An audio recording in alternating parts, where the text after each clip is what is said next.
de este congreso que se titula Los hombres, las masculinidades y las políticas públicas de igualdad, un análisis propositivo. Presenta al ponente Ander Vergara, coordinador de Gizon.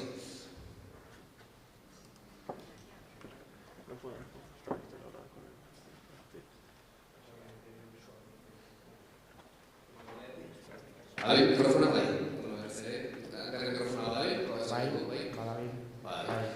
Tira, ponentzia markoan ikasatuko dizute saio hau hasteko eta ponentzien bide emateko testuingurua pixkate jartzeko Gary Barkerreko gorurekin eta testuingurua. Bueno, lehenengo eta behin egun guztioi eta benetan eskerrik asko den izateagatik. Bai, hemen bertuan zaudeten hori eta internet bidez biltzarra jarraitzen ari zaten hori. Bueno, kontestu bat da, berdintasun publiko ikusten dugu. Berdintasun politika publikoak zer dira, egiten ditugun, erakunde publikoak egiten dituzten, arauak, lanak, programak, orokorrean egiten dituzten egitzen. Eta kasu honetan, fokoan jarriko dugu berdintasunaren alde gizonak inplikatzeko egiten diren politiken inguruan. Eta ez bakarrik gizonak berdintasunaren alde inplikatzeko politika, presentzaren indarrean dagoen maskulinitate nagusi hori kolokan jartzen. Hori da bizkatzen duguaz. Egia esan, ari dela 15 urte, programa sortu denean, hau zen gertatzen ez. Baina gaur egunik izango nuke adostasun mailan handia dagoela gizonak berdintasunaren alde inplikatu beharraz eta hainbeste kalte sozial, ekonomiko eta personal sortzen duen maskulinitate nagusi hori kolokan jarri beharraz. Uste dut, hor badagoela adostasun. Baina nik zalantzat ditutia adaztozen hori ere aragoan eta aritzen garenean hori zela eta osatu, ez? Hori benetan guztiok horren aldera baina zela egingo dugu, ez? Zela egingo dugu zenbat diru edo baliabide jarri dugu horretan, zeintzuk izango diren entasunak eta ez? Orduan ja zalantzat sortzen zaizkigu eta ikustu horri guztatuko gara. Eta bereziki begirata nazioarte baina jarri nahi. Jakin, zer egiten ari da, ikasteko. Eta egiten dugun hori hobetzeko azken finean. Bakizu, politika publikoetan errezetan magikoak oso gogoko izaten direla, ez dakit bat eman gote diguna da, ez da jo gote dela, ez Gary Barker horretatik. Volviendo un poquito a lo que decíamos antes, está abierto ya el canal de participación que os decía para hacer preguntas al ponente. Si entráis en la aplicación ya podréis hacer preguntas a Gary Barker. Ahora tal vez, sin haber conocido la posición del ponente, es más difícil, pero a medida que transcurra su ponente podéis ir haciendo preguntas y, como os decía, el último cuarto de hora, veremos cuánto tiempo tenemos, podemos hacérselas a él directamente. Islaria, ponente, ya lo que estaba diciendo, bueno, hartuko dut, horrela zingut ere, Gary Barker lleva 30 años trabajando en el ámbito de los hombres, las masculinidades, la igualdad. Es director de Kimundo, que es el Centro Internacional de Masculinidades y Justicia Social. Es cofundador de Menker, que es una campaña internacional que se desarrolla en más de 50 países y que busca la implicación de los hombres en los cuidados. Es también fundador de Gates, que como su nombre indica, pues un proyecto internacional dirigido a implicar también a los hombres a favor de la igualdad, en la que participan más de 700 organizaciones. Es el creador, ¿no?, de la encuesta internacional más importante que hay en el mundo sobre los hombres y la igualdad. Es también director de los informes sobre el estado de la paternidad en el mundo que se hacen cada 2 años. asesora a las Naciones Unidas, a gobiernos, a empresas y corporaciones del ámbito internacional. Es investigador también en la Universidad de Coimbra. En resumen, podría seguir, ¿no? Pero el resumen es que tenemos el lujo de contar con unas personas que más experiencia tienen y más conocimiento en este tema que vamos a tratar. Gari bat beraz,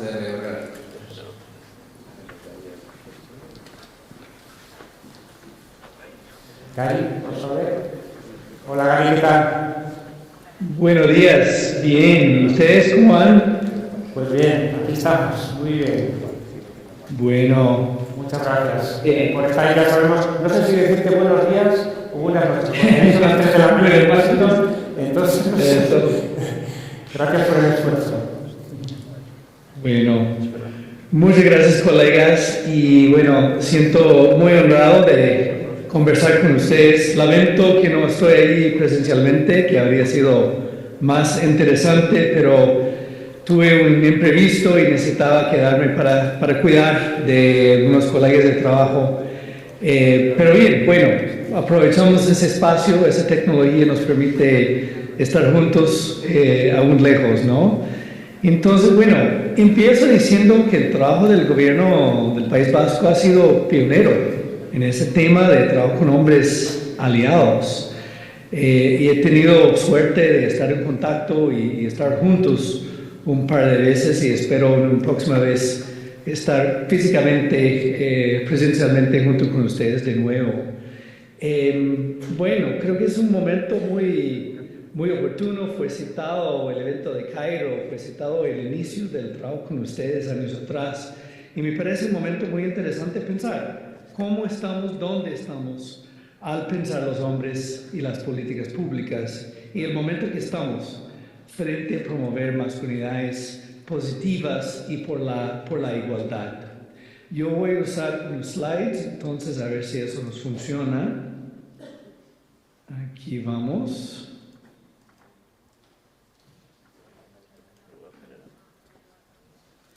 Ahí, perfecto, veo que está funcionando ahí. Entonces, bueno, ¿dónde estamos? Primero creo que necesitamos enfrentar y mirar el gran desafío por la frente de nosotros, ¿no? O sea, muchos hombres en el momento estamos frente a varios miedos y hasta rechazos frente a ese movimiento global por la equidad de género. En 2008, en la lengua inglesa, el diccionario Oxford domina la palabra tóxica como palabra del año. Empieza a ser usado como adjetivo en varios contextos. Oficinas tóxicas, jefes tóxicos y también la expresión masculinidades tóxicas. Por un lado, bastante útil, ¿no? O sea, para nosotros trabajando en un espacio, vamos a decir, un poco especialista, un poco pequeña, de tener una expresión, o sea, tan difundida para entender lo que decimos durante años de la necesidad de trabajar con hombres para masculinidades más positivas, fue útil. Pero a la misma vez es una palabra, digamos, que para muchos hombres hay un rechazo. O sea, nadie quiere pensarse como tóxico y muchos hombres al escuchar esa frase lo escuchan como, quieres decir que yo soy tóxico, que mi identidad, tal como me defino, es algo tóxico. O sea, por un lado, positivo porque define algunos de los problemas. Por otro lado, genera mucho rechazo y creo que nosotros en ese campo tenemos un gran desafío de pensar dónde vamos. Entonces, ¿cuáles son los miedos en el momento actual? Varias investigaciones nuestras en diferentes partes del mundo y también en España, o sea, y escuchando, sabemos un poco de qué son los miedos por parte de los hombres. Primero, hay miedos de perder privilegios. Al cuestionar la desigualdad global frente a hombres y mujeres, los hombres tenemos miedo de pensar, ¿cómo es perder privilegios? Creo que necesitamos llamarlo. Tenemos miedo también en ese momento Me Too necesario para cuestionar el poder y el abuso que algunos hombres hacen. Tenemos miedo que nos cancelan, que nos van a criticar por algo que hacemos o por algo que somos percibidos de hacer, ¿no? Tenemos miedo también de decir algo equivocado en espacios con mujeres. O sea, si tenemos un discurso pro-feminista, pro-equidad de género, muchos hombres tenemos miedo de hablar públicamente sobre ese tema. Hay también hombres que tienen miedo que nos rechacen nuestros amigos, colegas, hombres, si somos demasiado pro-feministas, que vamos a salir del club de nuestros amigos hombres si no nos parece que somos del tribu masculino. Tenemos mucho miedo de quiénes somos si no somos esencialmente y principalmente proveedores, que ha sido históricamente el papel designado para nosotros. Tenemos miedo sobre nuestros hijos varones también. Varias encuestas nuestras, tanto hombres como mujeres, tenemos miedo sobre ese mundo nuevo que no tiene padrones tan claros o identidades, prácticas, realidades tan claras para nuestros hijos varones. Y yo creo que nos remite, nos obliga a pensar que no hemos, en estos años de trabajo con hombres por la equidad de género, no hemos pensado de una forma, no hemos creado un mapa, un guía, una visión sobre qué son masculinidades positivas. Hemos utilizado y necesitamos usar energía para cuestionar el patriarcado, la desigualdad de poder, formas negativas de ser hombres, las masculinidades hegemónicas que causan daño, pero nos ha faltado crear una visión de qué queremos de los hombres, cuáles son o nuevas masculinidades o masculinidades positivas. Voy a empezar con algunas reflexiones de las investigaciones que Ander mencionó, el International Men and Gender Equality Survey, una de las encuestas más grandes que hay sobre masculinidades y actitudes de género en el mundo entero. Aquí se puede ver el mapa en varios contextos. Tenemos mucho orgullo que ha sido aplicado también en Vizcaya y Andalucía, en colaboración con Richard Bassette, que con certeza está con ustedes, y ha sido también colega de Girondus durante algunos años. Bueno, entonces, ¿qué nos dice? Hay muchos datos ahí, no voy a entrar mucho, y no se preocupen con las figuras, apenas para ilustrar. Pero ¿dónde están los hombres actualmente? Esas encuestas han sido aplicadas desde 2008 y algunos más recién, incluyendo en España y otros países que han sido aplicados en los últimos meses, el último año. ¿Qué nos dicen esos datos sobre dónde los hombres están en ese camino hacia masculinidades más positivas, más igualitarias? Por un lado, hay una gran preocupación, y disculpe que ese dato tiene muchas líneas ahí, la historia grande que nos cuentan los datos es que la generación joven de hombres jóvenes no tiene actitudes más progresistas sobre género que sus papás y sus abuelos. O sea, hay un cierto paso hacia atrás. Esa es la línea de puntos ahí en el medio, de que la generación joven tiene actitudes o iguales o más conservadores que sus padres y abuelos. Y eso nos preocupa, muestra la fuerza de algunos movimientos conservadores que han sido contra el feminismo y justamente liderado muchas veces por hombres. Muestra también, yo diría, una confusión, la falta de crear esa plataforma, un modelo, un guía, un mapa hacia masculinidades positivas. En contraste, no tengo aquí el slide, pero en contraste las mujeres jóvenes, que la encuesta también incluye mujeres, obvio, necesario, las mujeres jóvenes tienen actitudes más igualitarias y demandan más la igualdad que la generación de sus madres y sus abuelas. Estamos frente a un momento de que hay una brecha, tal vez mayor que hemos visto en años, de lo que las mujeres quieren y lo que los hombres creen sobre las actitudes de género y equidad de género.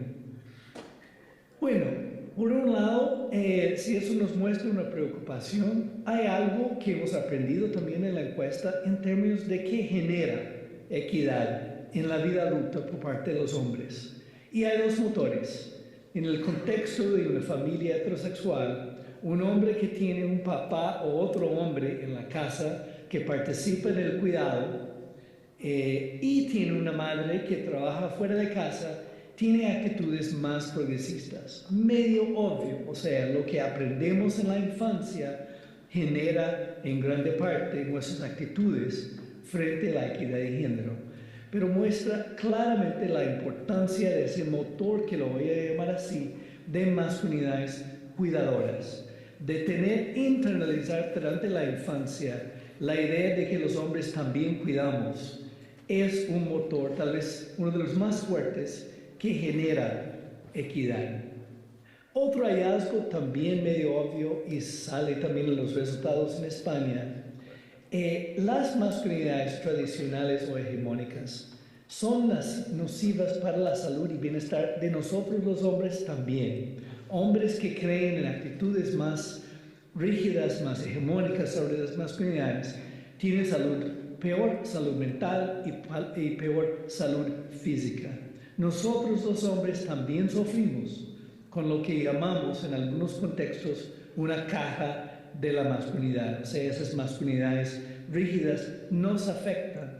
Y eso también es un hallazgo muy importante que creo que no hemos utilizado suficiente en nuestras campañas y acciones para atraer a los hombres como aliados. Otro hallazgo, y lo muestro ahí por el número de países, porque la tendencia es global. Lo que genera violencia es violencia. Hombres que son testigos de violencia en sus familias de origen, particularmente violencia de sus papás o otros hombres contra sus madres, tienden a usar más la violencia física contra sus parejas femeninas.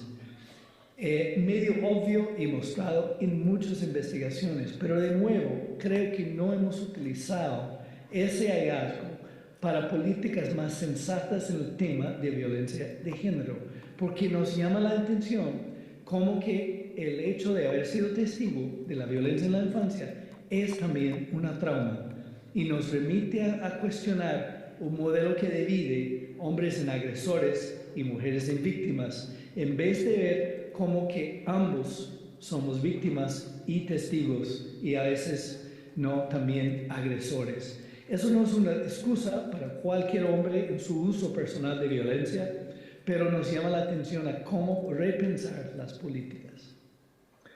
Bueno, quiero pensar un poco más en la generación joven, que ha sido indicado por los dos ponentes del inicio, ¿no?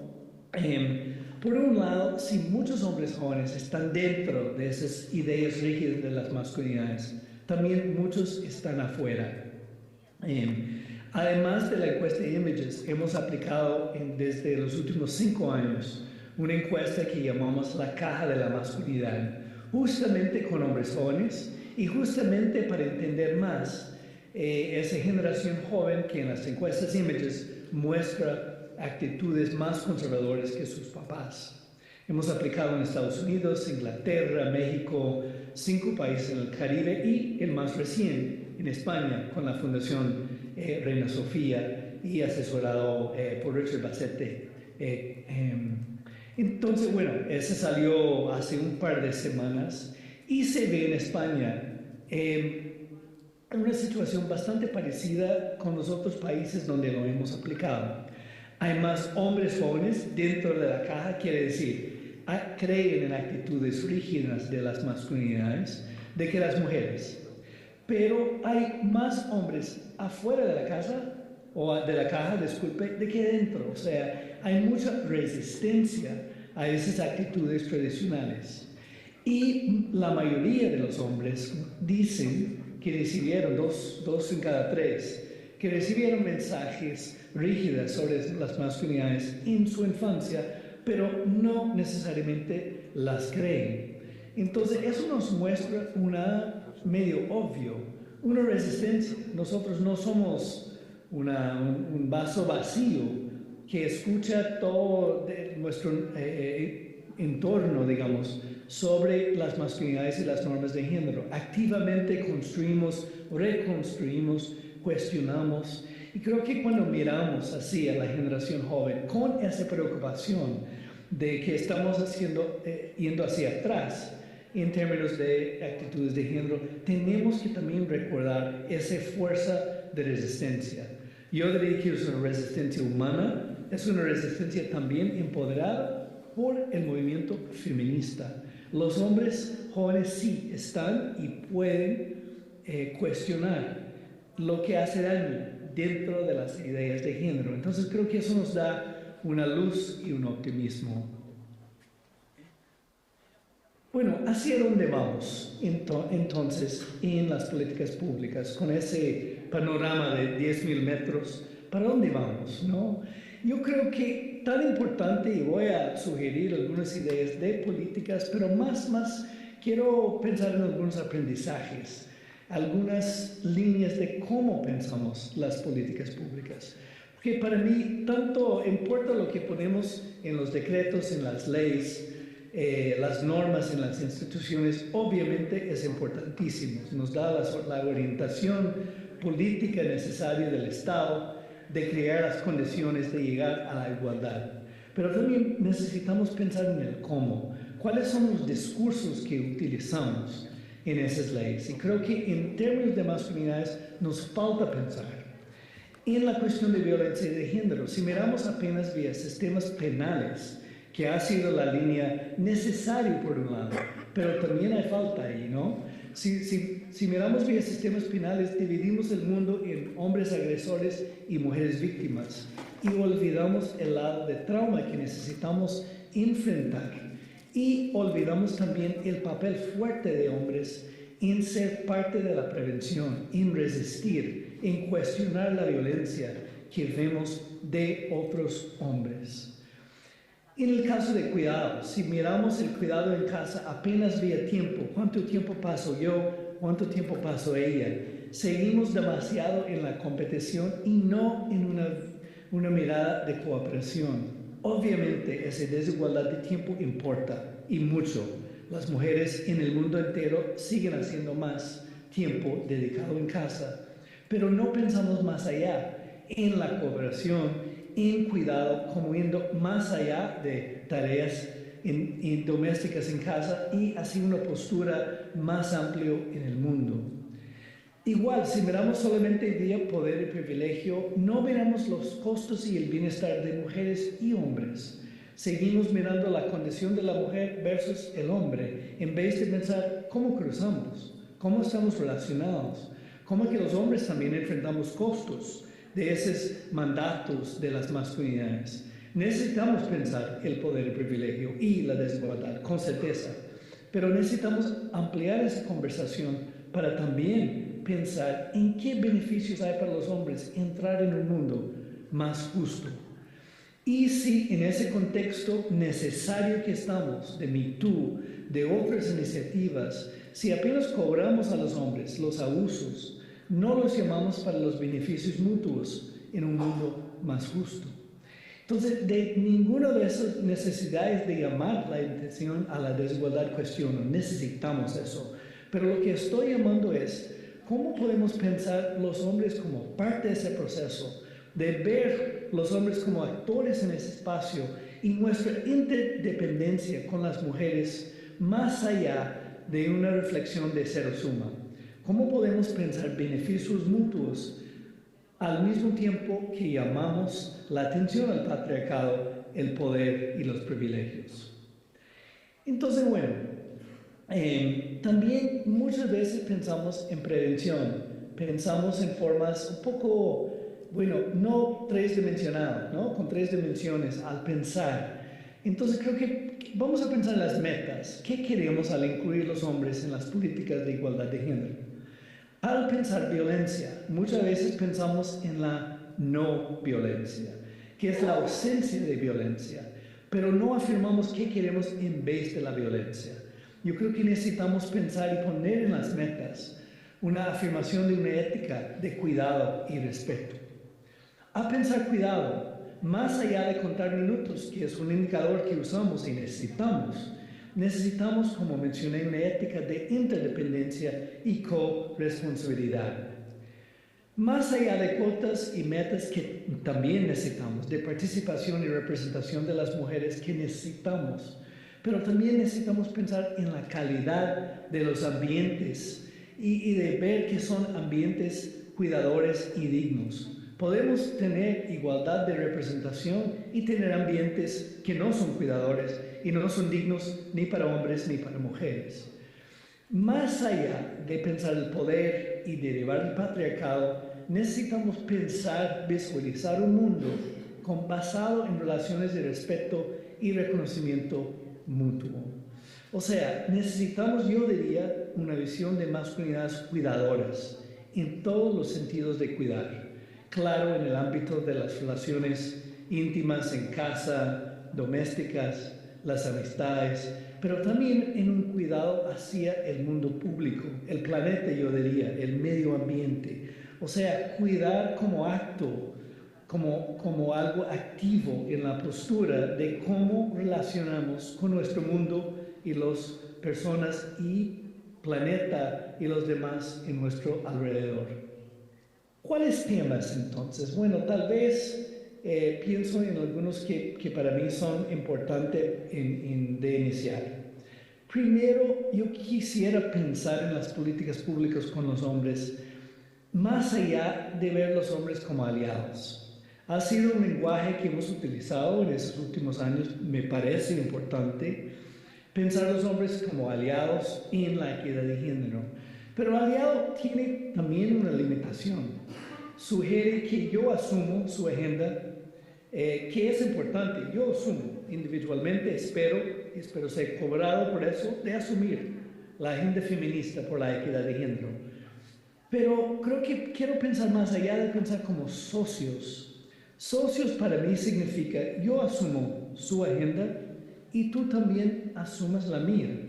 O sea, una vía dupla que también las mujeres pueden ser aliadas, socias en la agenda que los hombres tenemos para masculinidades más positivas, de entender que somos seres humanos también afectados por las masculinidades negativas, hegemónicas, rígidas. Yo creo que nos remite a estar más conectados de que apenas la palabra o esa expresión aliados. Es compleja, hay mucho para negociar, cuesta mucho llegar a ser socios, pero para mí es el próximo paso.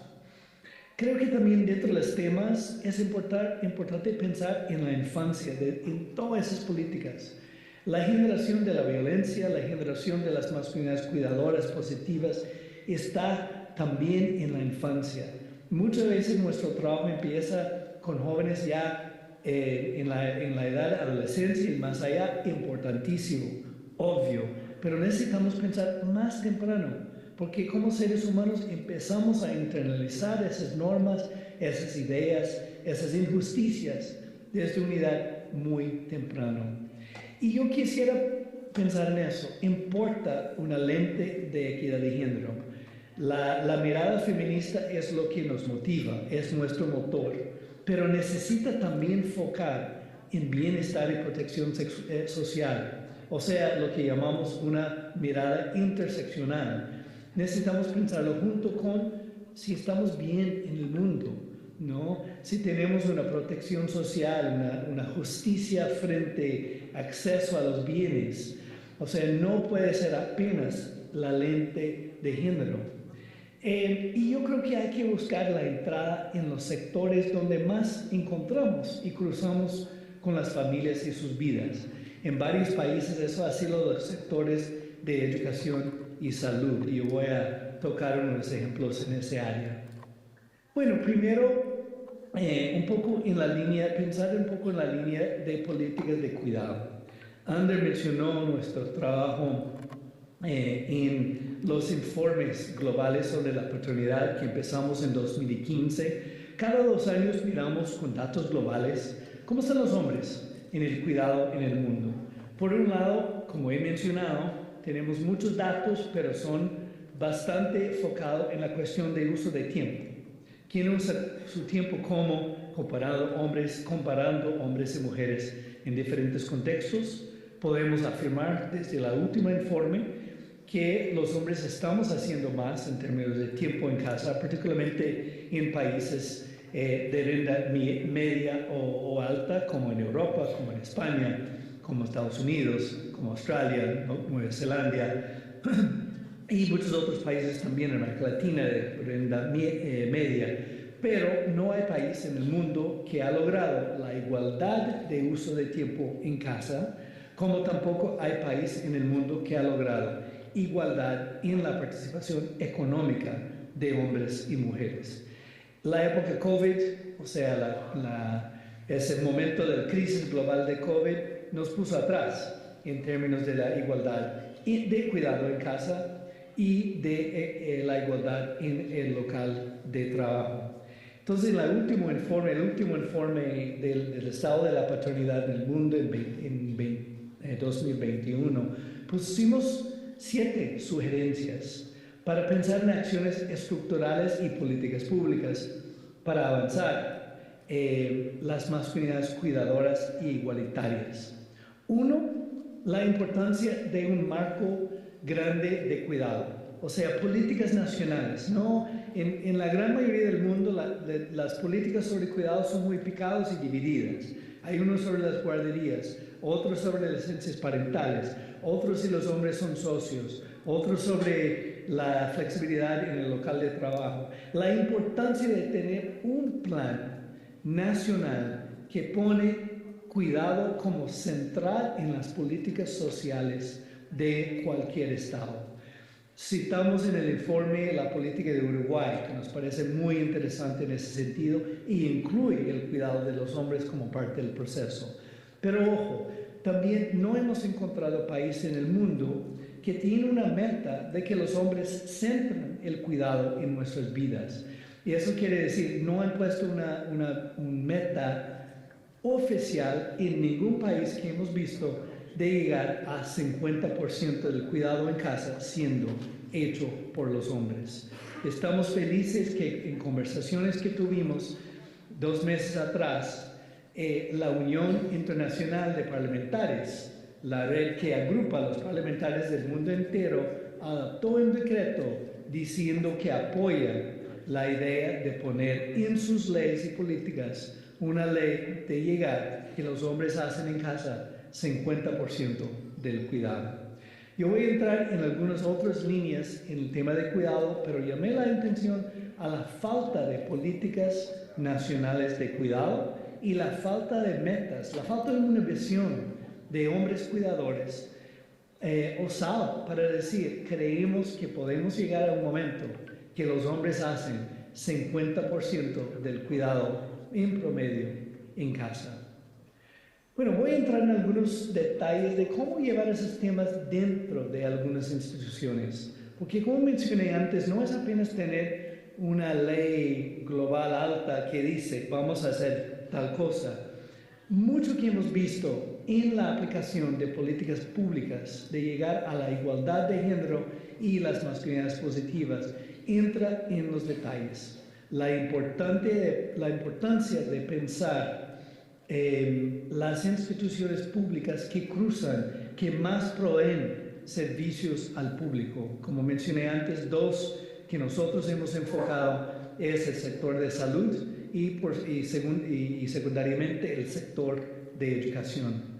En Ruanda hemos colaborado durante más de 10 años para crear un modelo de capacitación de padres que ahora se llega a hacer una política nacional, o sea, ofrecido de forma universal a las parejas en el momento de un embarazo, la mujer llegando al servicio público con una visita prenatal, si quiere llamar a su pareja, son llamados e invitados a participar en un curso de capacitación sobre el cuidado igualitario y libre de violencia. Piloteando en algunos distritos, regiones del país, logramos con una evaluación de impacto fuerte, un randomized control trial, lo llamamos en inglés, una reducción de 40% de uso de violencia por parte de los hombres, 30% de reducción de violencia contra los niños y niñas de ambos papás, entre otros factores positivos, particularmente una igualdad en casa de tomar decisiones y más participación de hombres en el cuidado diario de la casa y de los hijos. Con base en los datos y con varios años, hemos logrado que el Parlamento de Ruanda lo ha decretado el Plan Nacional de Capacitación de Padres y lo está llevando a escala para ser tal vez el primer país en el mundo que nosotros conocemos de ofrecer a nivel nacional y universal un curso de preparación para padres con esa línea de equidad de género y de masculinidades cuidadoras. Otra lección de ese proceso en Ruanda, que si podemos por un lado celebrar, es mirar cuánto tiempo llevó de pilotear, de testar el modelo, de hacer la evaluación de impacto, de trabajar con ONGs múltiples, de crear los acuerdos con el gobierno y llegar a la política y ahora implementar, que también va a costar unos 10 años. Es reconocer el tiempo que esos procesos llevan. También cito un ejemplo de Brasil. Estoy mirando el tiempo, si estoy bien, me comentan cuando empiezo a hablar demasiado. Estoy apasionado por esos temas y puedo hablar mucho. ¿Ok? Es en Brasil donde hemos sido socio con la creación de un programa nacional de salud de hombre. El programa nace con base en datos mostrando las incidencias grandes de diferentes enfermedades, morbilidades, mortalidades en los hombres y la ausencia de los hombres en los servicios de salud primaria, incluyendo durante la cuestión de la visita prenatal y el parto. Resulta que haciendo encuestas junto con el gobierno brasileño, logramos ver que el lugar que los hombres más padecían en el sistema de salud son los servicios de emergencia, después de un accidente o haber sido víctima de alguna violencia, y en el ámbito de salud primaria o prevención, para llamarlo, aparecen más en las visitas prenatales, pero no en la sala. Estaban en la sala de espera. Muchos hombres ya iban, pero no entraban en la sala de espera. Trabajando entonces con el gobierno brasileño, creamos lo que se llama un protocolo de una visita prenatal masculino, usando la visita prenatal como puerta de entrada. La mujer tiene derecho, obvio, a decidir si ella quiere ese compañero masculino con ella. En la gran mayoría de casos, ella quiere el presente. Permite hacer un screening para si hay violencia en la pareja. En la visita prenatal con ella se hace una serie de preguntas, obvio, en ese sentido. Si no hay violencia y ella quiere el presente, él es invitado a participar y ese profesional es capacitado en cómo recibirlo. ¿Qué hemos visto como resultado? Ahora 75% de los hombres están presentes en la visita prenatal, 3 veces más de que era 10 años antes. 2 en cada 3 hombres están presentes en el parto, versus 16 en 2012. El programa, con base en material de Equimundo, ha capacitado más de 82 millones de profesionales. Y los beneficios para los hombres, además de traer al hombre dentro del proceso del cuidado, también trae el hombre al proceso de autocuidado. Más del 40% de los hombres van para un chequeo completo de salud para ellos mismos, haciendo pruebas, haciendo exámenes que generalmente no lo habían hecho antes. Entonces también es una idea de pensar cómo que cuidar a los hombres también genera cuidado en su vida. Y a ese punto toco en ese slide aquí. Hemos visto una encuesta que aplicamos durante COVID, el gran crisis de salud mental de todos, pero sobre todo en los hombres, porque los hombres en general no buscamos ayuda. Entonces hicimos una encuesta con los hombres en los Estados Unidos sobre sus prácticas de autocuidado. Autocuidado físico, que es el azul, que es el más común. El autocuidado en términos de tener más conexiones sociales. Y el cuidado emocional, que sería no solamente la conexión, pero también la búsqueda y de recibir y de ofrecer el apoyo emocional a otros. Lo que sería cuidado más amplio, ¿no? Y lo que miramos es, bueno, el más común de los hombres es el cuidado físico, comparado con las mujeres que hacen mucho más cuidado emocional que los hombres, y las mujeres tienen también más conexiones sociales que los hombres. Pero ojo, cuando los hombres cuidan más, de sí mismos. Físicamente aumenta su cuidado para sus papás ancianos de la tercera edad. Si los hombres se cuidan en el ámbito emocional, cuiden aún más para los otros. Ha sido algo confirmado en encuestas en otros lugares también, la importancia de pensar también en el autocuidado. O sea, de pensar que el autocuidado masculino genera cuidado para los otros. Aprendemos a estar atentos a ese lado emocional, el lado que somos seres humanos frágiles que necesitamos ser cuidados. Otra iniciativa con base en los resultados de Images ha sido la importancia, y ya mencioné, la importancia de empezar temprano, de llegar más hacia los varones, los chicos. Hemos empezado con colegas en varios países una iniciativa para la infancia masculina, lo llamamos Global Boyhood Initiative. Estamos colaborando en Estados Unidos, México, Inglaterra, Francia, Italia, empezando con socios en África también, de pensar las políticas frente a cómo crear masculinidades positivas desde la infancia, trabajando con varones de 4 a 13 años, sus papás y principalmente las escuelas, sobre la posibilidad de plantear desde muy temprano masculinidades positivas, al lado de iniciativas que ya han existido hace varios años de empoderar a las chicas, a las mujeres jóvenes. Muchas iniciativas en el mundo a favor de las niñas son importantísimos y necesitan continuar. Nosotros hemos traído al Global Boyhood como idea de hacerlo en asociación con esas iniciativas. También algunas ideas están siendo implementadas en Portugal con colegas de la Universidad de Coimbra, del CES, y que colegas de CES están con ustedes en el evento esa semana.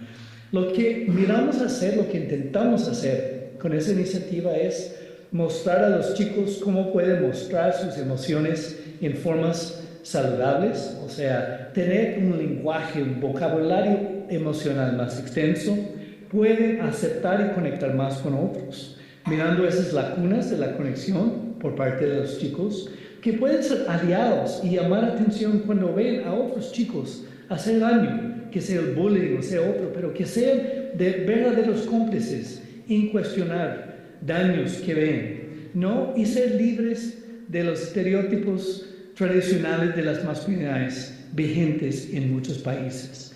El gran desafío y lo que estamos buscando hacer es llevar a escuelas y sistemas escolares modelos de atención y capacitación a varones para promover esas masculinidades positivas. En Inglaterra hemos avanzado con el sistema escolar público y vamos a llevar a escala en más de 40 escuelas, empezando en el año entrante. En Estados Unidos estamos trabajando con el mayor red de actividades post-escolares para los chicos, que se llama Boys and Girls Club of America.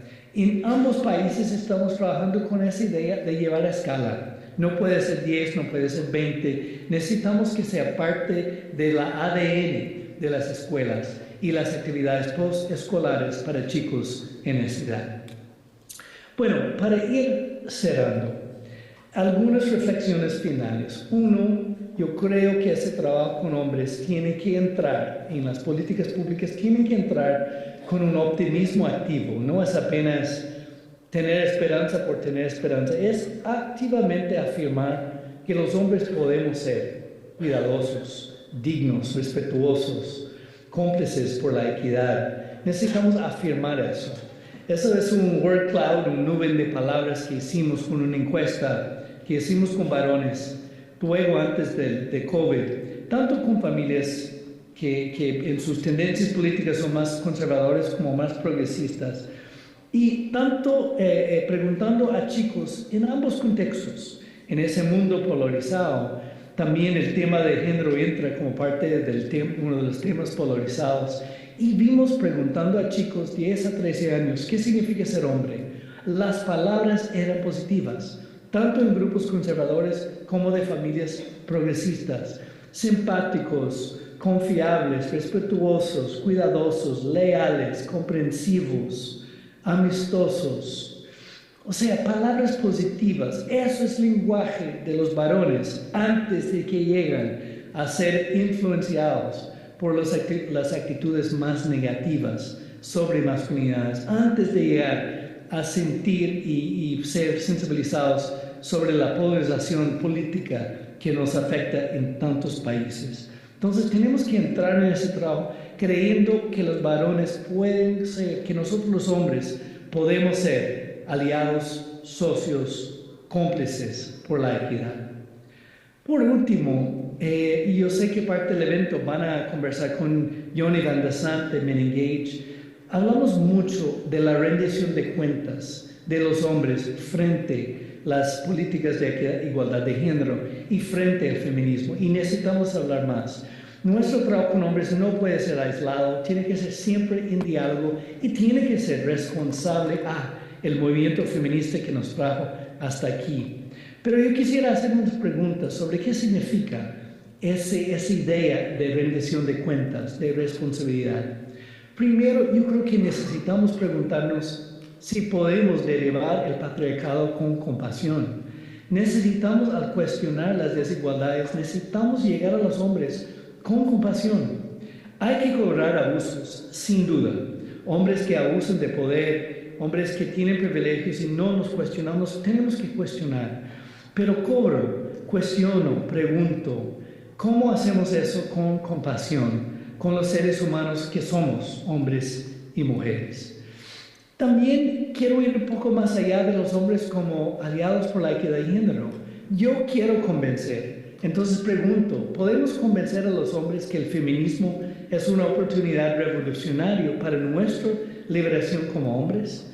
O sea, mostrar a los hombres que nosotros vivimos mejor, tenemos mejores vidas, somos mejores en nuestras relaciones, si abrazamos lo que son las masculinidades positivas, lo que el feminismo nos trae para nosotros los hombres. Eso no quita el foco de las mujeres, eso también dice, necesitamos también un foco en cómo que los hombres vivimos mejor si abrazamos los principios del feminismo.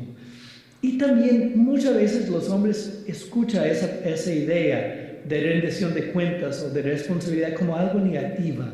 Y yo creo que necesitamos entrar en eso. Y pregunto, ¿podemos cobrarnos mutuamente como un acto sagrado de amor y cuidado mutuo? O sea, ¿podemos entrar en esas conversaciones pensando en los nexos que hay entre nosotros, que estamos conectados y que cuidamos uno al otro? Yo creo que si entramos en esas conversaciones, hay la posibilidad de lograr que los hombres sean no solamente aliados, pero también verdaderamente socios, y que las mujeres también puedan ser verdaderamente socias en esa jornada que estamos trabajando juntos hacia la igualdad. Yo paro ahí para algunos comentarios y muchísimas gracias. Quería estar con ustedes presencialmente, pero gracias por poder compartir algunas reflexiones. Paro aquí.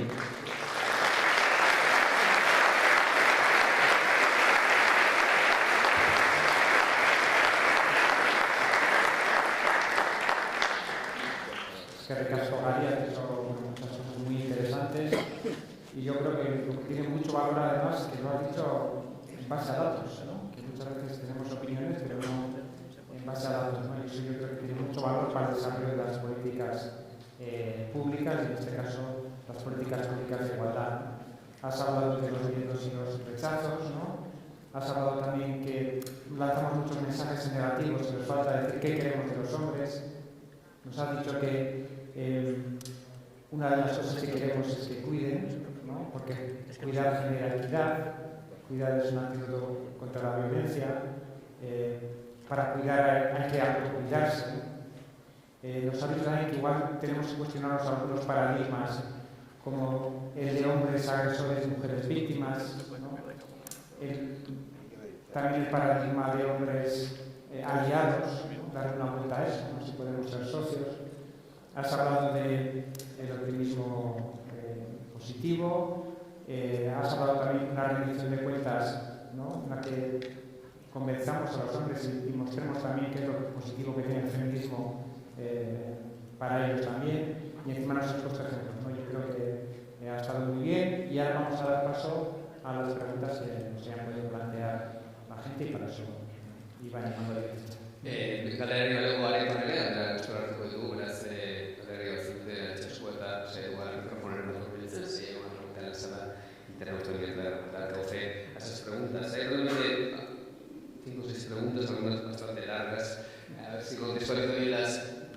preguntas.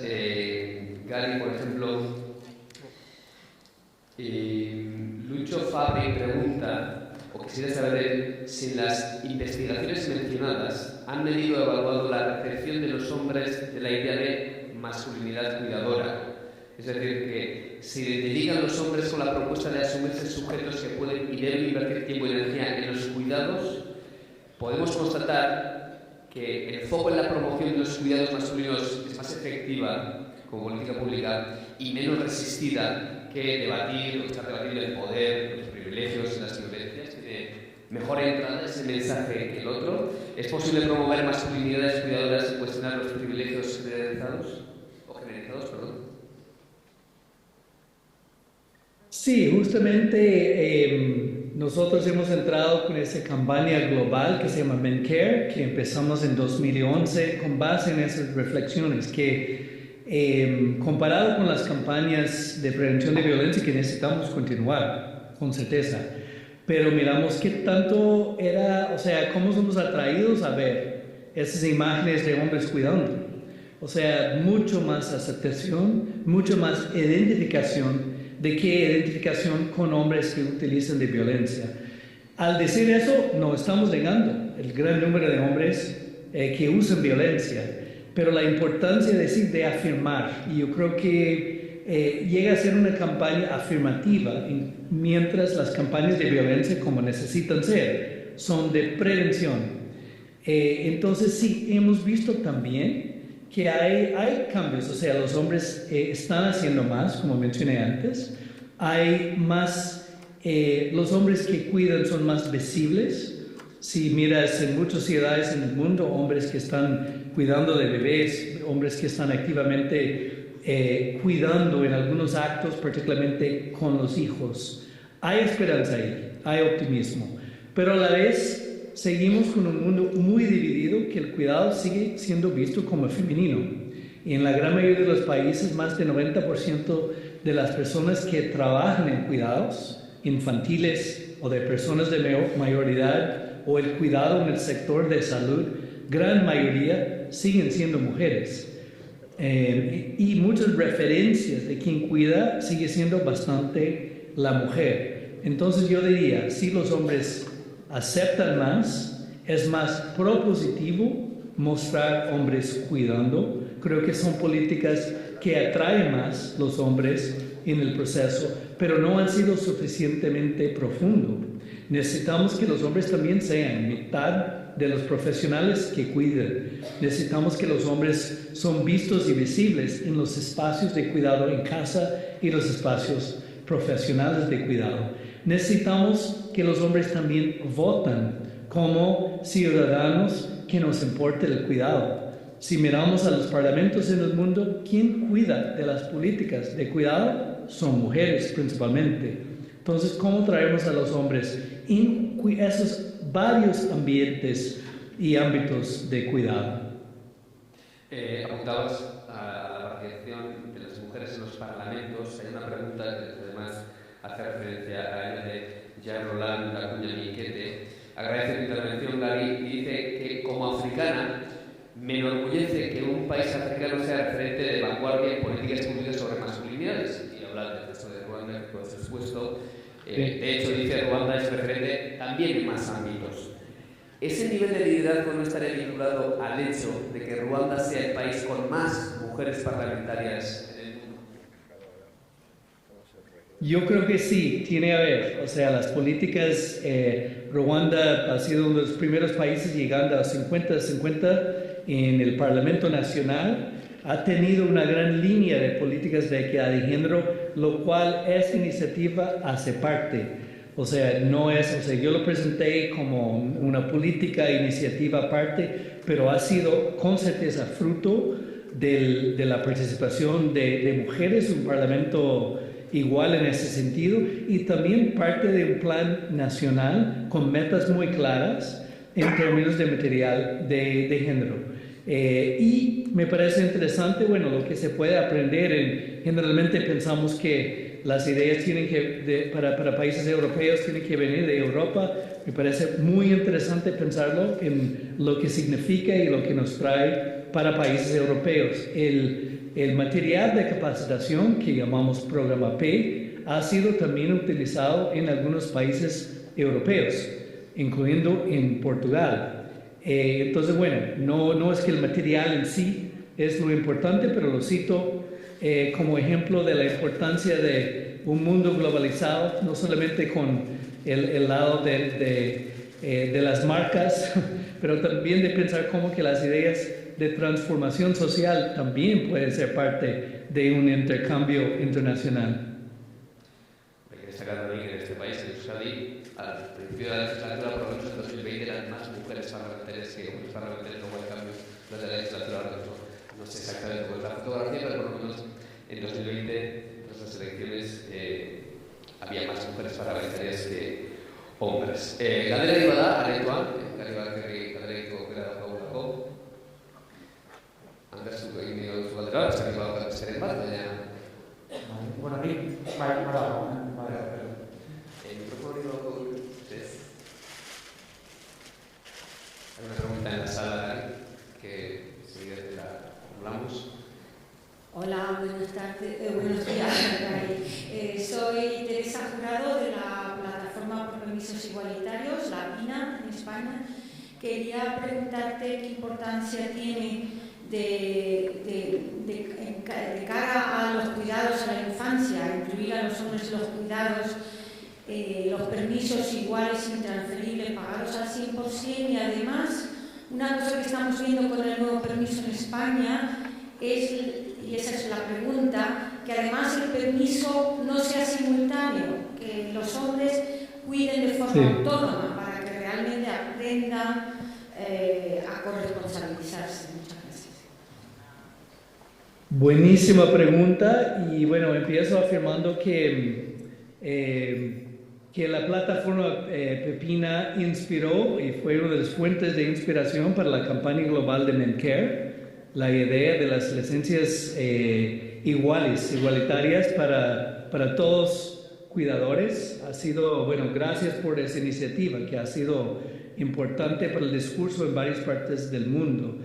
Y también esa idea que los hombres aprenden a ser capaces, sentirse competentes en el cuidado, también ha sido lección aprendida necesaria. El trabajo que mencioné, bueno, los dos, tanto en Ruanda cuanto en Brasil, esa importancia de crear esos momentos, ¿no? En muchos contextos donde no estamos apenas en familias nucleares, digamos, los hombres tenemos pocas oportunidades que no hay mujeres que entran y cuidan.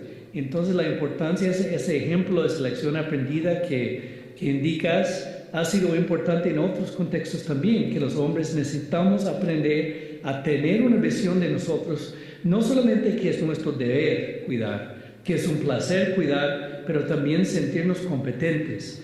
Y son preguntas que ahora hacemos en las encuestas.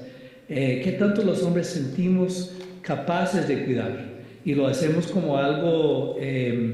bueno, y también de cuestionar que muchas veces son las mujeres que son, digamos, las porteras que deciden si nosotros somos capaces de cuidar. Cuestionamos eso también como una forma de relacionar de cómo miramos al hombre como capaz de cuidar y exigir que lo cuide y que tenga la oportunidad de hacerlo en práctica. Importantísimo. Gracias por mencionar.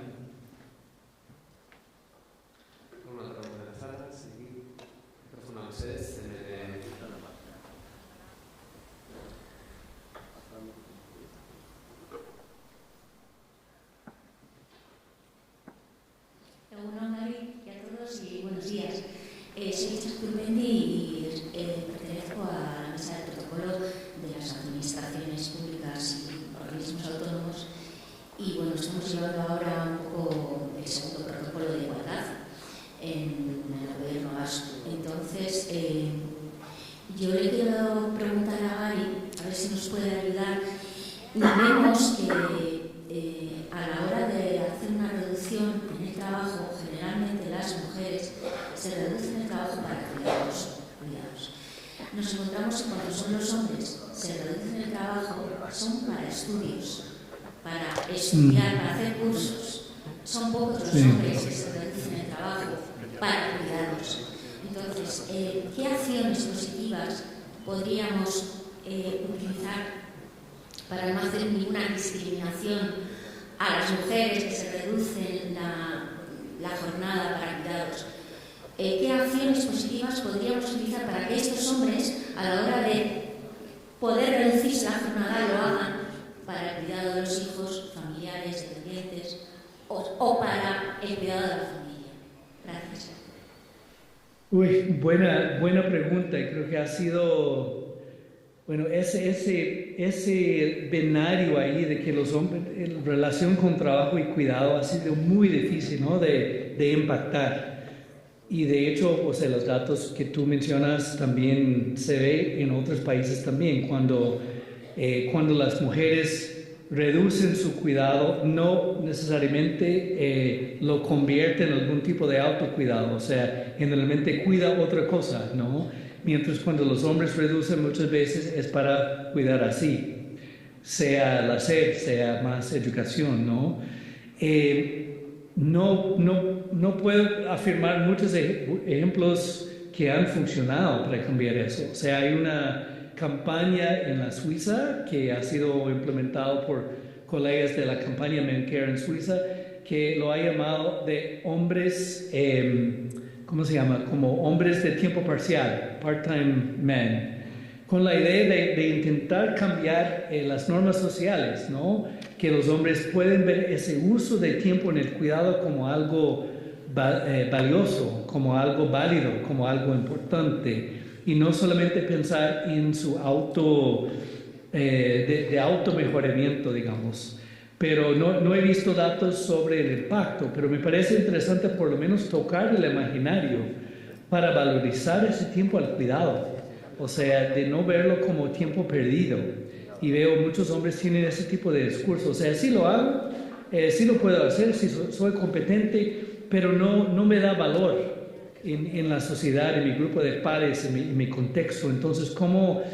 Es difícil porque no quiero presentar a los hombres que hacen el cuidado como héroes, o sea, debe ser algo normal, pero creo que necesitamos más imaginación de cómo podemos sí dar un cierto mérito, campañas tal vez de cambio de actitudes para que los hombres vean ese tiempo invertido en el cuidado como importante en sí.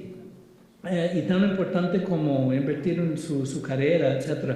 No sé, eso es un lado del binario de género que nos va a costar años, creo, pero importante. Disculpe que no en ese caso no tengo muchos luces para ofrecer, pero es un tema todavía bastante difícil.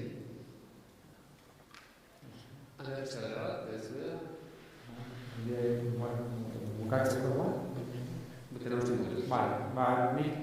Yo, Gary, te plantearía un poco, para desarrollar todos estos proyectos, una cuestión fundamental es el de los recursos, ¿no?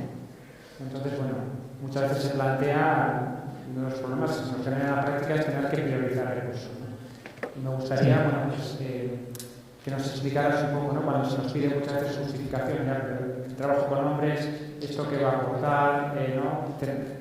Esto realmente cómo impacta en las mujeres, ¿no? Es un poco el criterio fundamental que tenemos que seguir para hacer un trabajo con hombres feministas, ¿no? Cuando se nos plantea en la práctica eso, ¿no? Bueno, ¿qué argumentos se usan o qué datos también, ¿no? Que es lo que se has estado aportando, ¿no? Buenos, y una pregunta fundamental, o sea, generalmente los ministerios de equidad de género, acciones hacia las mujeres, son mal financiados.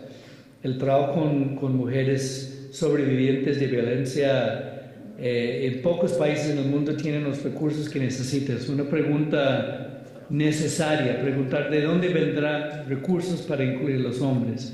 Lo que hemos mostrado en esos dos ejemplos, y apenas paré con dos, en Ruanda y Brasil, hemos hecho análisis de costos para mostrar que esa pequeña inversión en algunas acciones promocionales o preventivos genera beneficios que vale más de que el costo invertido. En el curso de capacitación que mencioné en Ruanda, más o menos lo que cuesta por beneficiario es $25 más o menos el cálculo, y en términos de beneficios de reducción de violencia es más de 10 veces. O sea, se paga, si bien hecho, esas inversiones se convierten en beneficios que se pagan y muchas veces. Pero sí necesita el tiempo, los recursos iniciales para poder mostrar esa evidencia. También la iniciativa que mencioné en Brasil, la participación de los hombres en el parto y su propio autocuidado genera reducción de costos de algunas atenciones de salud dentro del propio sistema. O sea, por eso tal vez ha sido un poco más fácil el sistema de salud, porque mantienen ese tipo de datos y toman sus decisiones muchas veces con esos datos económicos, ¿no?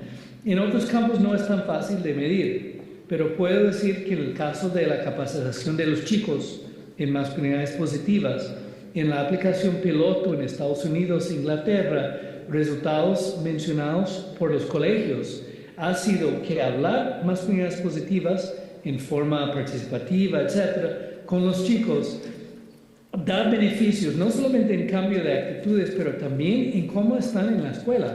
O sea, mejores notas, mejor participación masculina en la escuela, en los chicos, cuando participan en el curso. Entonces, varios de los directores de la escuela lo ven como me ayuda con los varones que tienen problemas educativos. Entonces, bueno, apenas como ejemplos de que sí es posible y sí es necesario mostrar que en algunas de esas acciones sí traen beneficios. Y eso ha sido un poco la raíz de tanto hemos invertido como Equimundo en la investigación para tener esos datos. El hecho de que ahora en Vizcaya y en Lucía y en España tienes datos de la caja de la masculinidad y de images, espero que sean útiles y estamos dispuestos a conversar sobre cómo usar esos datos para mostrar que las inversiones son válidas y que las inversiones en los hombres y masculinidades positivas rinden beneficios más valiosos que lo que costó invertir en la prevención. Bueno, faltan 2 minutos, pero una última pregunta que va a entrar en la aplicación. Gary, ¿qué peligros o errores puede provocar considerar a los hombres como socios del proceso de la igualdad si previamente no se han cuestionado sus privilegios y su posición superior? ¿Qué reacción le ha devuelto el movimiento feminista a esta idea? Pregunta Keith Orich. Pues buenísima la pregunta, o sea, no es, es fácil, digamos, en mi presentación presentar esas ideas, digamos, pero la práctica es donde entramos en conversaciones difíciles sobre poder y privilegio. No podemos negar la importancia de esas conversaciones, pero algunas de las acciones creo que podemos entrar haciendo, o sea, ese trabajo que mencioné con paternidades, ese trabajo con los varones en la escuela, parte es, bueno, entramos con los profesores, entramos con profesionales de salud y empezamos en esas relaciones micro, digamos, diarias, ya entrar promoviendo los beneficios de los cambios, ¿no? Y puede ser que un hombre que participa en ese grupo, puede ser 6 meses después, puede ser 2 años después que él empieza a cuestionar sus privilegios, pero en el día 1 del programa, él ve a otros hombres actuando en forma no violenta, en forma cuidadosa. Él escucha esas ideas ahí. Tal vez sea años más adelante que él empieza a cuestionar su privilegio. O sea, parte yo creo que tenemos que entrar haciendo y afirmar los ejemplos de hombres ya cuidadosos, ya hombres que han cuestionado su privilegio, que existen, hombres que ya resisten las masculinidades hegemónicas y confiar un poco que esos encuentros van a producir bien. Claro, tenemos que estar ahí vigentes, mirando, teniendo protocolos, ¿no? De no hacer daño. Los ejemplos que pasé en Brasil y Ruanda de 2, que entré más en profundidad, tienen también protocolos de no hacer daño, ¿no? De estar atentos a posibilidades de abuso de poder. No podemos olvidar eso, obvio. Pero creo que también tenemos que entrar ahí y creer de que es posible en esas relaciones positivas con hombres que ya resisten la violencia, que hombres que ya cuidan, digamos, de que los cambios se provocan y se producen. No siempre de forma lineal, no es un día para otro, pero un poco hay que confiar que sí hay la posibilidad de humanidad en esos encuentros y esos intercambios con otros hombres. Y claro, siempre en colaboración con mujeres y en diálogo con mujeres. Entonces, sí hay esos miedos, no los niego, pero un poco también de decir, confío en que salgan relaciones positivas en esos encuentros. Muchas gracias, Gary, por el esfuerzo. Te dejamos ya que vayas a la cama a estas horas. Y para terminar, simplemente yo me gustaría cerrar recordando y haciendo un reconocimiento a dos personas. A un hombre y una mujer, además. El hombre es Juan José Ibarretxe, Dakari, que fue quien impulsó este programa. Fue un proyecto que impulsó personalmente, el mayor valedor, y que lo defendió contra la misma marea.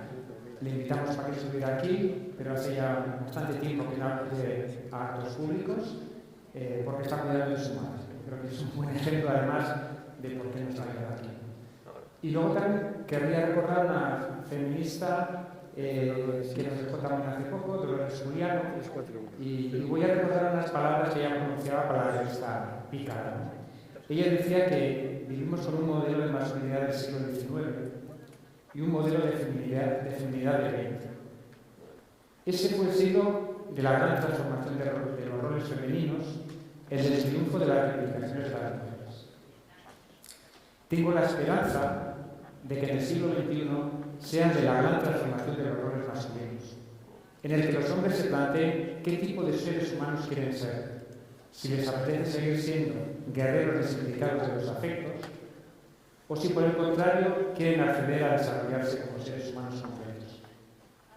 Si fuera así, cada persona sería lo que deseara, sin un condicionamiento exterior tan fuerte como hasta ahora. Trabajemos, por tanto, para que esa esperanza que tienen tanto en Dakari como Dolores Juliano y ese deseo se haga realidad lo antes posible, y confío, estoy convencido que esta jornada también, este congreso, será una contribución para todos. Gracias.